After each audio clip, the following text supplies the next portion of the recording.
சேலத்தில் அதிக போதைக்காக வலி நிவாரண மாத்திரைகளை விற்பனை செய்த 9 பேரை தனிப்படை போலீசார் கைது செய்துள்ளனர்.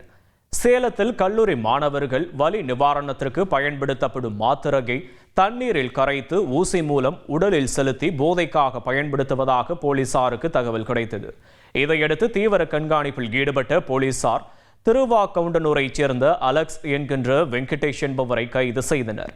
அவரிடமிருந்து போதை மாத்திரைகளை வாங்கி விற்பனை செய்ததாக மேலும் 8 பேரை கைது செய்து 7,900 மாத்திரைகள், கிலோ கணக்கில் ஹார்ன்ஸ், கூலிப் உள்ளிட்டவற்றை பறிமுதல் செய்தனர். விசாரணையில் போலி மருந்தகம் பெயரில் ஆன்லைனில் அதிக அளவில் வலி நிவாரண மாத்திரைகள் வாங்கி சேலம், ஈரோடு, நாமக்கல் ஆகிய மாவட்டங்களில் கல்லூரி மாணவர்களை குறிவைத்து விற்பனை செய்து வந்தது தெரிய வந்துள்ளது. செய்திகளை உடனுக்குடன் தெரிந்து கொள்ள உடனே சப்ஸ்கிரைப் பண்ணுங்க.